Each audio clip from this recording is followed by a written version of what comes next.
Hallöchen und herzlich willkommen zurück zu The Silent Age. Dann werde ich mal hier schnell nochmal das Feuer löschen. Genau.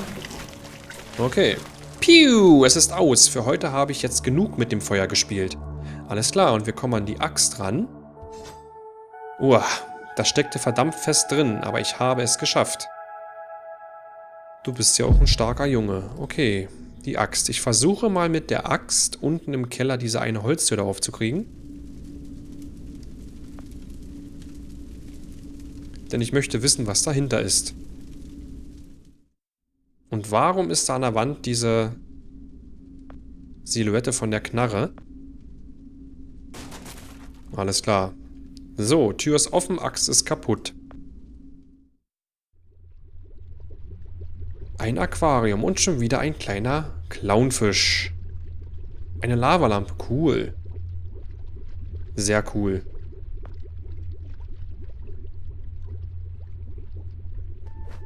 Das ist eine Lavalampe. Mann, ich liebe diese Dinger. Ja, ich auch. Ich habe sogar eine zu Hause. Damals inspiriert von Day of the Tentacle. In der Zukunft, wo die Mumie Ted da in dem Zimmer stand und da die Lavalampe im Hintergrund war. Daraufhin habe ich mir dann selber eine gekauft, weil ich die total geil finde. Okay, wir gucken uns das Bett an. Das Bett ist hart wie Stein. Das kann nicht gesund sein für einen Kerl in seinem Alter. So, ein abstraktes Gemälde. Egal wie oft ich die Stufen mit meinen Augen entlang laufe, es endet immer wieder an der gleichen Stelle. Okay. Hübsch. Ein Bäumchen. Es sind ein paar kleine Bäume. Ein Regal. Es sind einige Notizbücher drin. 11. März 1971. Ich habe das Logbuch vorbereitet, um meinen Fortschritt zu dokumentieren. Das ist nur für den Fall, dass mir etwas zustößt und ein anderer meine Arbeit fortsetzen muss. Es ist nicht mal einen Monat her, seitdem ich Archon verlassen habe. Von dem, was ich gehört habe, scheinen die weiter Druck zu machen und ein weiteres Zeitreisetest zu machen. Trotz der ganzen Rückschläge, Idioten. Jeder einzelne. Und ich versuche wirklich schnell zu lesen, denn die Texte, wie ihr gesehen habt, verschwinden ziemlich schnell. Also wenn ich mich ab und an mal verhasple, tut mir leid. Globus. Ich bin zwar kein Astronom, aber ich bin ziemlich sicher, dass das da der Mond ist. Okay, und ein Aquarium. Jemand kümmert sich sehr gut um den Fisch. Lambert muss hier irgendwo in der Nähe sein. Okay, ich wechsle mal in die Zukunft. Das Aquarium ist weg. So, Notizbücher. Das Regal ist voll. 18. Juli 72. Diese Woche gab es keinen Fortschritt. 2 Monate voller kalter Nächte, seit der Schwachkopf meine Schlafzimmertüre zerstört hat. Ups. Und letzte Nacht bin ich beinahe von einem Bären zerfleischt worden. Dann bin ich eingenickt und habe neue Türen gebaut. Ich würde ihn so gerne auf seinem Weg scheitern sehen. Dennoch muss ich gestehen, dass er den Ausdruck idiotensicher eine ganz neue Bedeutung gibt. Da ist ein Schreibfehler. So, Notizbücher. Hier ist eine Steckdose. Ich benutze mal die Lavalampe mit der Steckdose, wenn das nicht auffällig ist.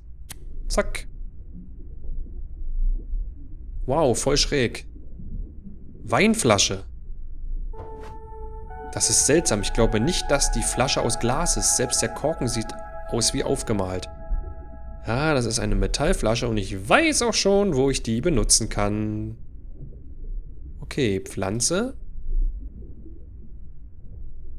Das ist eine andere kleine Pflanze. So, das Bett. Wenn ich jede Nacht in so einem harten Bett schlafen würde, wäre ich bestimmt ziemlich grantig.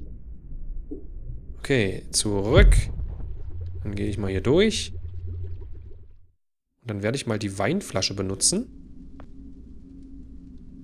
um die Geheimtür freizulegen. Leck mich fett! Da ist ein Geheimgang hinter den Regalen. Dann gehen wir mal rein. Oh. Stop right there. Whoa, wait. Mr. Lambert, sir, it's me, Joe. I don't know you. What are you doing in my house? You sent me here, remember? I've done no such thing. For an intruder, you're not very bright, you know that? For all the commotion you caused getting in here, you might as well have brought a bulldozer. Now, you have exactly 5 seconds to explain what you're doing here, or so help me God, I'm pulling this trigger and sending you on your way. 5. I was sent here. 4. By you! 3. You told me to find you, to warn you about the end of the world. 2. You were old, with white hair, and you got shot. Oh, God, please don't shoot me, Mr. Lambert. You gave me this. It's an chrono. It's a time machine. I gave you that? Yes! I've never seen anything like it. But on the back, that's my family signet. I made this? It's simply magnificent. I gave this to you? Why? Who are you? Name's Joe, sir. I'm just a janitor at the Archon building. I found you in a room with a big, round door in the basement labs this morning, and you were dying. You said you'd come from 40 years in the future to stop the end of the world. I guess I was the only one around, so you gave me this and told me to find you and tell you all this, and I've been there. The future, I mean. A bunch of times. And you were right, Mr. Lambert. Everyone's gone. My God, so it did come to pass. They really did it, those greedy goddamn bastards. I told them this would happen. Wait, I was dying? How? You said you'd been shot. I had to actually find you at the morgue to get this address. Shot? By whom? No, wait. Don't say anything else. You succeeded in finding me, which means anything you tell me from this point on could alter the course of action that brought you to my doorstep. The less I know, the better. So, you've seen the future. What did you see? It's like a bad dream, sir. Everyone's gone. Buildings are coming apart. It's all just quiet. What happened, Mr. Lambert? It is Dr. Lambert. And considering all the effort you just went through to find me, not to mention bearing witness to the horrific outcome of the biggest breakthrough in the history of science, I suppose I owe you some kind of explanation.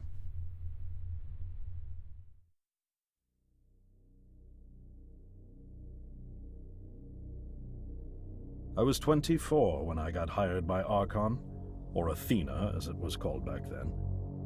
Athena was one of the many weapons R&D companies formed during the Second World War.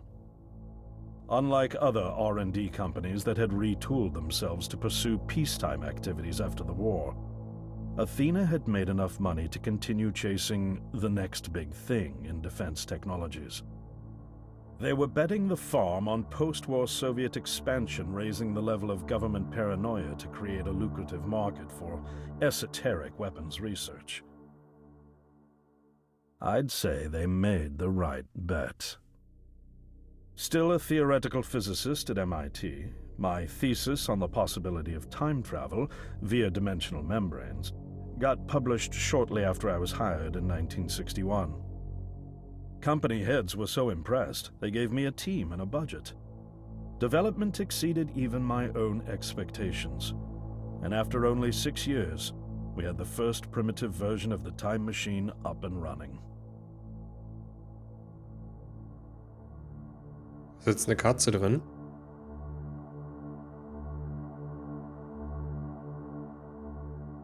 Our first successful trials involved sending simple objects into the future with a timed return.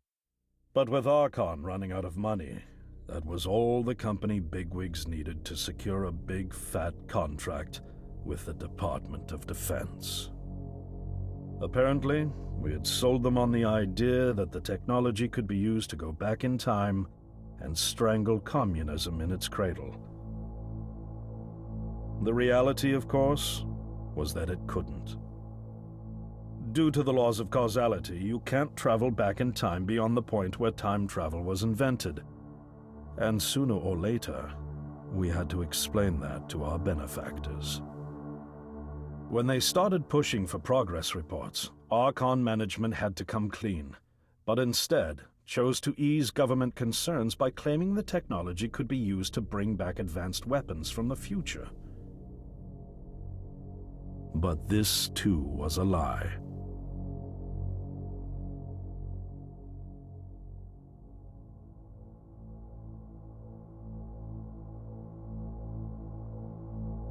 At this point, we'd already had our first of many human trials, and we knew there would be no weapons. In fact, our results were as terrifying as they were baffling. Time pilots returned frenzied and confused, raving about empty streets and human remains. At first, we assumed the city had suffered a Soviet attack in the near future and had been evacuated as a result.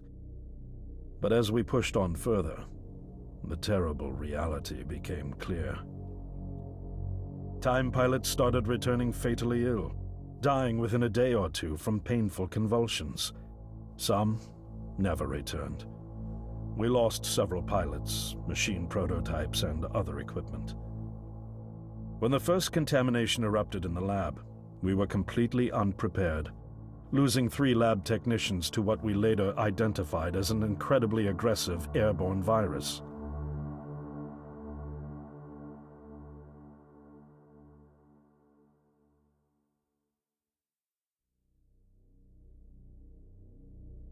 Although we weren't equipped to handle biohazards of this magnitude, management insisted we contain and study it. To keep our pilots and the virus alive long enough to study, we co-opted experimental cryotechnology from another project, Lazarus, and established a makeshift virus lab. Once again, the bigwigs managed to spin our setbacks into a success story for the Department of Defense, now claiming that the virus could be cultivated for use as a biological weapon. The team threatened to resign, but outrage was swiftly quenched by promises of massive salary increases and stock options. I didn't take the bribe. I'd witnessed the lethal efficiency of the virus firsthand. I knew there was only one way this was going to end, so I handed in my resignation and set up shop out here. For over a year, I've been working to recreate the technology to bring me back in time and prevent mankind's extinction from ever happening.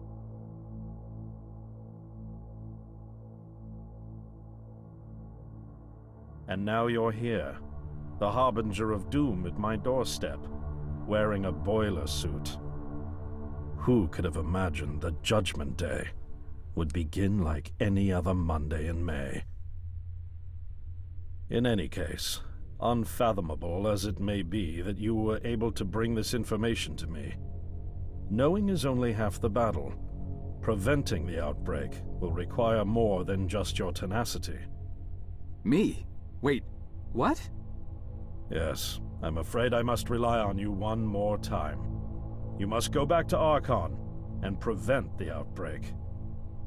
No, that's, I mean, I'm really honored and everything, but... Believe me, you're the last person in the world I want to entrust with this, and I mean that quite literally. But by this time tomorrow, the entire city will have succumbed to chaos, panic, and death. You're here now, and you're all I've got. Wait, but what about you? Can't you fix this, Doc? Don't you have a plan? I can't go myself, because that would break the law of causality. The only reason you are here to warn me now is because I was there to send you. And the only reason I was there to send you is because I was able to bring my work to fruition here. But... We've no time to waste. It's the only way. You told me you found me this morning, correct? Yes, but... That means I failed to stop it, and the outbreak has already begun. The time pilot for today's trial must have brought the virus back from the future, which then somehow got out of the containment chamber and spread. That pilot is Patient Zero. I need you to destroy the supercomputer system controlling the time machine. All the research data is stored there too. You must destroy it before the time machine departs. I'm reconfiguring your device to send you back 1 day earlier. This should allow you ample time to return to Archon and get inside. On the other shore from here, about 500 yards down the road, is a rest stop. You'll find a van there, fueled and ready to go. Oh, I already have a ride. Which won't be there yesterday, you ninny. Now stop interrupting me. One last thing, and I need you to listen carefully because this is very, very important. Make sure you do not meet the earlier version of you. Why? What will happen? No one knows for sure. It's one of the conundrums not yet accounted for. There are theories, of course. None of them pleasant. Now, let's get you ready.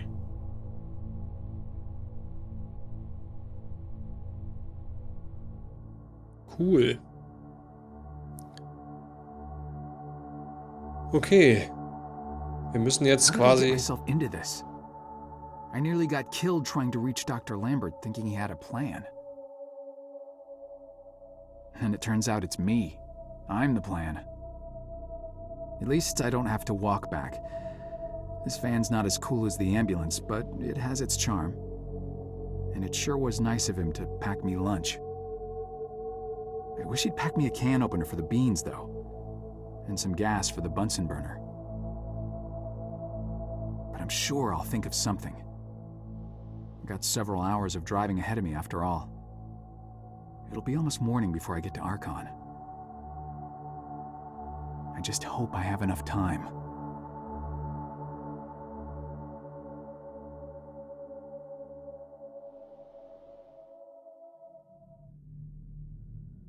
Die Nacht zuvor. Kapitel 8. Vor den Türen Archons. Okay, wir müssen also jetzt einen Supercomputer zerstören, der für diese Zeitreisen da irgendwie zuständig ist. Wir dürfen aber nicht auf unser eigenes Ich treffen. Also wir sind jetzt quasi in der Nacht davor, bevor wir quasi angefangen haben zu spielen. So, Parkuhren. Können wir die Parkuhren plündern? Frank sagte immer, dass dieses Ding steht und betrügt, wie sein Onkel zweiten Grades. Er macht mich irgendwie glücklich, dass ich nicht mit dem Auto zur Arbeit fahre. Es macht mich irgendwie glücklich. So, eine Tastatur, noch eine Parkuhr und ein Nightclub. Franks alte Nemesis. Der Herr Gobbel. Habe ich nicht lesen können. Okay. Ich habe meine Zugangskarte nicht dabei und außerdem brauchst du einen Code außerhalb der Geschäftszeiten und die Kombination kenne ich nicht. Okay, wir kommen nicht ins Archon-Gebäude rein, also gehen wir einfach in den Nachtclub. Wir folgen dem roten Licht. Okay, ein 70er, 80er Jahre, 25 Cent Münze. Die nehme ich mit. Hey, ein 25 Cent Stück, eine Disco-Kugel. Mit all den Teppichen, Spritzen und brennenden Ästen, die ich kürzlich für einen guten Zweck eingesetzt habe, vertraue ich so langsam immer mehr meinen Gefühlen, welche Dinge wirklich nützlich werden könnten. Und dieser Bad Boy kommt definitiv mit mir. Was? Ich habe seltsame Dinge gehabt, die mich weitergebracht haben. Seltsamere. Okay. Ein Schalter. Bitte den Knopf nicht drücken. Ach, hör doch auf. Wenn Sie wirklich nicht wollen, dass hier einer drauf drückt, warum hätten Sie dann das Schild hier aufgehangen? Warum dann das Schild hier aufhängen? Hey, don't you be touching that. Sorry, just looking. Ist ja gut. So, wir können also nur noch mit dem netten Barkeeper sprechen. Aber das Gespräch eröffne ich erst in der nächsten Folge. Jo, okay. Das war's dann mit... Ich weiß nicht, welche Nummer. Ich merke mir nie die Zahlen. Okay. Dann bedanke ich mich fürs Zusehen und dann sprechen wir mit dem Barkeeper in der nächsten Folge. Und ich hoffe, ihr seid auch wieder mit dabei. Okay. Dann bis zum nächsten Mal. Ciao, ciao.